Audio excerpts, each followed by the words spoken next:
ज्यांच्या वाणीवर सरस्वतीचं वरदान आहे त्या माणसासमोर आज बोलावं लागतंय. काही नाही, मी माझ्या मित्रासाठी इथं आलो आहे. मुरलीधर मोहोळ माझा मित्र आहे आणि एवढंच सांगेल की दोस्तीचा हा पॅटर्न आम्हाला सर्व दूर पोहोचवायचा आहे. सालस सज्जन आणि सुशिक्षित नेतृत्व आपल्याला मिळतंय. माझ्या चित्रपटातला एक डायलॉग घेऊन मी एवढंच म्हणेल की 2-2 वर्ष पाऊस नाही पडला स्वराज्यात तरी थंडीच्या दवावर ज्वारी बाजरी काढणारी जात आहे आपली. परिस्थिती जेवढी बिकट हिंदू तेवढाच तिखट. आणि हा डायलॉग बोलायची गरज आता या व्यासपीठावर यासाठी पडली कारण कुणीतरी पुण्याचा रंग बदलण्याचा प्रयत्न करतंय. पण पुण्याचा रंग इतक्या सहजासहजी बदलू शकत नाही कारण इथं उपस्थित असलेल्या प्रत्येकाच्या बापजाद्यांनी या स्वराज्यासाठी या पुण्यात रक्त सांडलेलं आहे. काही उदाहरणं 2-3 दिवसापूर्वी पुण्यात घडली, त्याच्यावर मान्यवर बोलतीलच, तेवढ्यासाठी हे उदाहरण दिलं. पण आज साहेब आलेत म्हणून एक गोष्ट बोलतो. माझा धर्मवीर चित्रपट गेल्या वेळी आला आणि त्याच्यातला एक राजसाहेबांचा सीन सिनेमात असलेला कट झाला.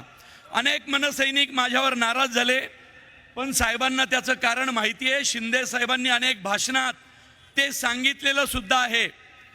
राजसाहेब हे आमचे आदर्श आहेत.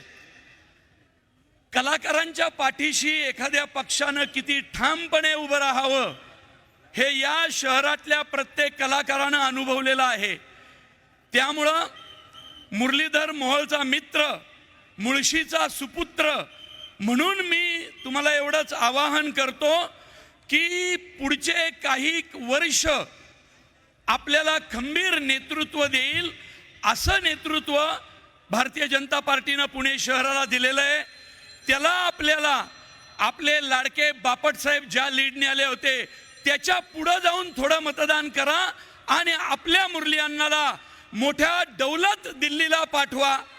मुळशी तालुक्याचं एक वैशिष्ट्य आहे की सुरतेची लूट शिवाजी महाराजांनी मुळशीतून माणगाव मार्गे रायगडला नेली आणि त्यांच्या पत्रात उल्लेख आहे अत्यंत प्रामाणिक आणि इमानदार माणसं या भागात राहतात.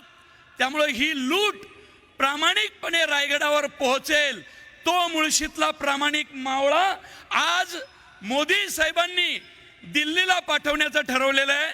त्यामुळं हात जोडून विनंती, मुळशी तालुक्याचा हा प्रामाणिकपणा आपल्याला सर्वदूर न्यायचा आहे. फुटो हे मस्तक तुटो हे शरीर, हिंदुत्वाचा गजर सोडू नका रे. एवढीच विनंती मुरली अण्णाचा मित्र म्हणून करतो. जय हिंद, जय महाराष्ट्र.